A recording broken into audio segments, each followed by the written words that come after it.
Well, good day, everybody. Craig back at you on this 2018 Honda Goldwing, out and about on a beautiful day. 66 degrees. I think it's going to hit maybe around 70 today. Sunny skies. So it's going to be a nice day.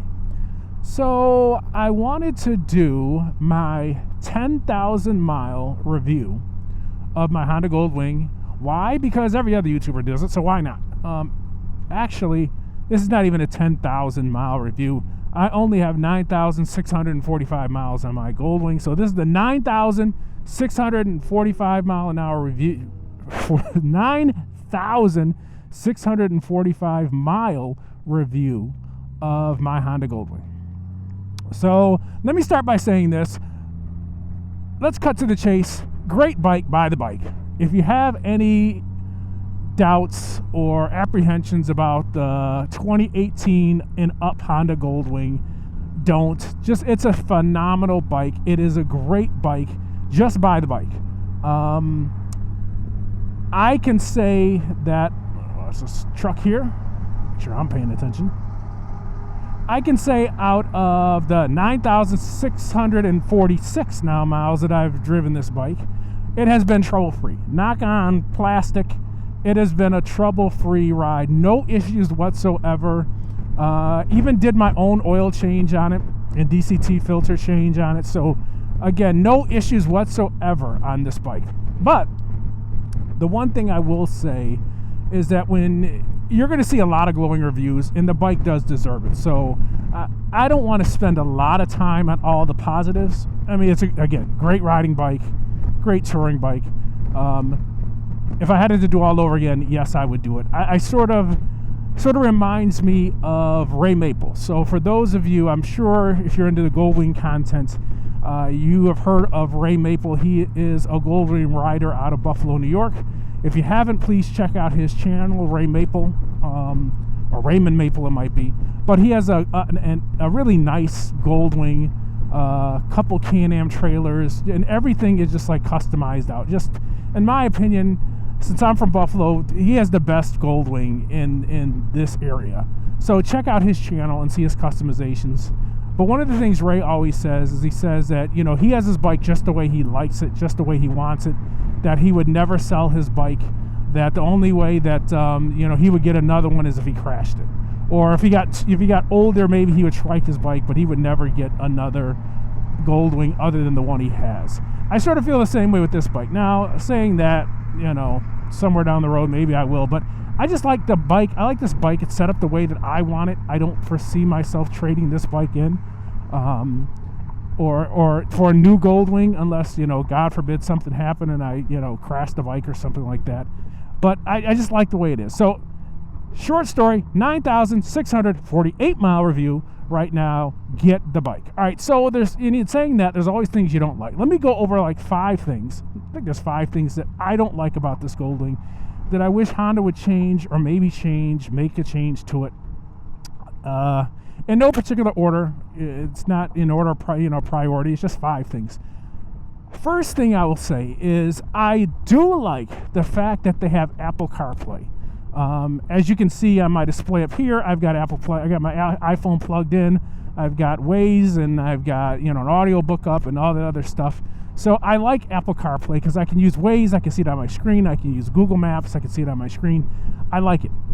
The issue with it, though, is that I don't know why Honda did this. In order to make Apple CarPlay work, and I'm not sure if it's the same way with Android, but I would think that it is. In order to make Apple CarPlay work, you have to have a Bluetooth device, a headset connected, or some type of Bluetooth device. The bike has to sense a Bluetooth headset or a Bluetooth connection in order for your Apple CarPlay to work, which is just dumb.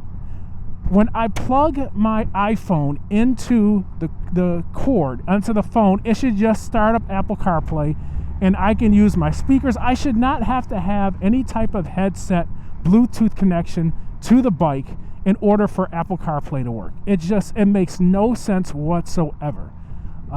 So in saying that, you got to make sure, if you're using Apple CarPlay, you got to make sure your Bluetooth device is charged. If I use a Cardo, other people use Cena. Also, you could just buy any kind of generic Bluetooth adapter, and I think, and just throw it on the bike as long as you connect it to the bike. But you have to have that charge. So if you forget to charge your Bluetooth device, or your Bluetooth device runs out while you're riding, say you're on a trip and the battery just dies on it, you've lost your Apple CarPlay. You can't make it work. Just dumb. Absolutely dumb. You should be able to just plug your phone in, Apple CarPlay starts right up, boom, you're done.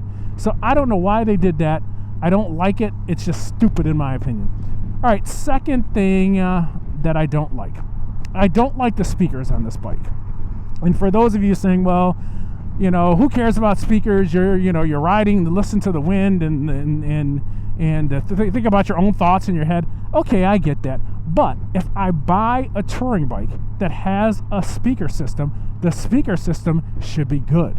If you're going to use crappy speakers, which these are, then don't even put speakers on the bike. I think about my Valkyrie. Valkyrie doesn't have anything on it. If you're going to add something to the bike, make it work.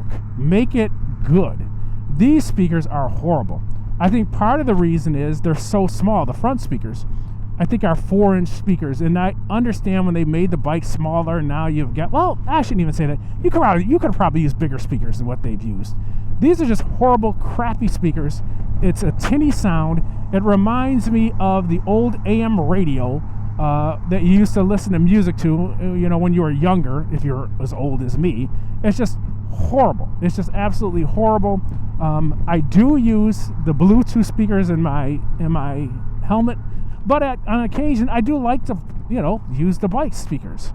They're just horrible, absolutely horrible. But don't, if you're gonna make a touring bike and you're gonna include a sound system, you're gonna include speakers, make sure those speakers are good, and these are not. That's one of the upgrades. If you're into audio, that's one of the first things you recognize. These are horrible speakers. Third thing that's just horrible on this bike, the seat. The stock seat is horrible. Now, unless you are GB winging it, who for some reason, his butt must be specially, conformed that it doesn't bother him at all. He can go from New York City to Florida on the stock seat and it doesn't bother him. I think it's because Gil he's had like 700 bikes over the course of his life, and I think his butt is just conformed to the manufacturer's specs of these seats. But outside of GB Winging It, watch GB Winging It channel, but outside of him, I think he is the only Honda Goldwing owner that I know, at least the newer version, that has no issues with the stock seat. Again, if you're going to spend $25,000, $27,000, $30,000 on these motorcycles, you gotta come up with a better seat. The seat is just horrible. I noticed that for my first ride. Very first ride on the bike was a 200-mile ride from the dealership where I bought the bike back home. About 80 miles into it, 90 miles into it, I could feel it. Had to get off the bike, stretch a little bit, and then get on and do the remainder of the trip. I made a seat modification. I went with the Russell Daylong. I'll do a separate video on that and how I like the Russell Daylong. But that is the third thing that is just horrible from the standpoint of this bike. This seat is just not good at all. The fourth thing is, and this pertains to the DCT models, the fourth thing that I don't like is the parking brake. The way the parking brake is set up. Now, I will be the first one. I don't understand transmissions. I'm not mechanical. I don't know anything about that. But I do know that the DCT, when you park this bike and you shut it off, it's in neutral. Even if you try to park it in gear, it automatically reverts back to neutral when you turn the bike off. So since the bike is always in neutral when it's off, you have to use, well, you don't have to use, but you have a parking brake so the bike doesn't roll on you. So you put the parking brake on to stop the bike from rolling. So the thing that I don't like about it is there is no indicator to remind you. So you lift up the little parking brake thing, and I'll point to it right here if you guys can see it right there. That's where the parking brake thing is, and I'm looking up, so I'm not paying attention to the road, so I can still see the road, but that's where it is. So you pull that up, and that engages the parking brake.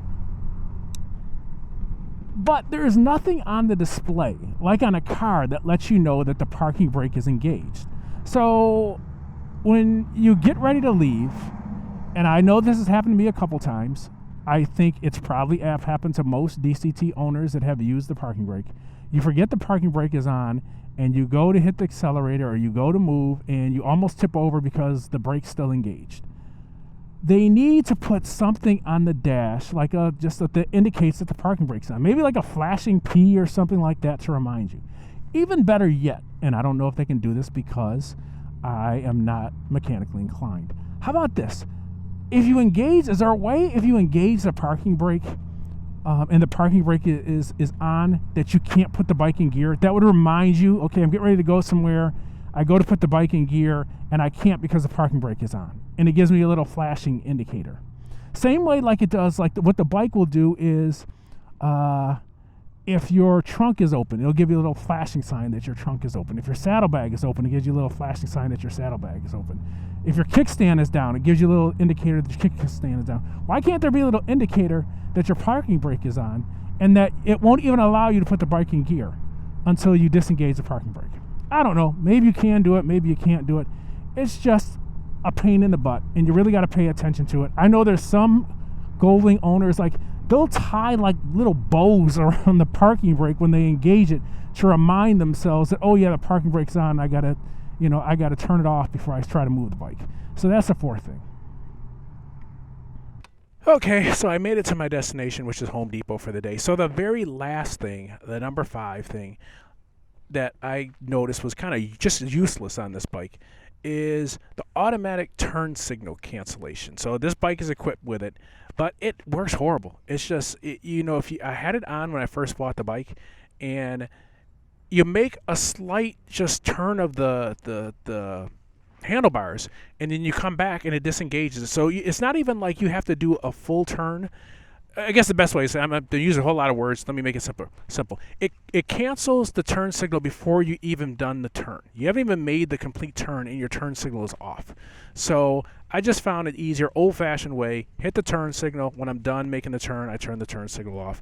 It's just too sensitive. I don't know if there's an adjustment that Honda can do, but the automatic turn, which is a great automatic turn signal cancellation, is a great feature. It's great. You wouldn't have to think about it, but it just doesn't work well.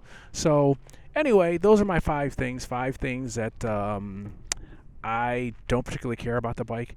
But even in the 5 things I've said, there's nothing that I've said that should forbid or prevent you from getting this bike. This is an outstanding bike. Again, if it's on your short list, like everybody else, like every other reviewer out there, it's a great bike. Get the bike. You'll enjoy it. So thank you, everybody, for watching this video. And please like, share, subscribe, all that other fun stuff. And we'll be talking to you soon. God bless everybody.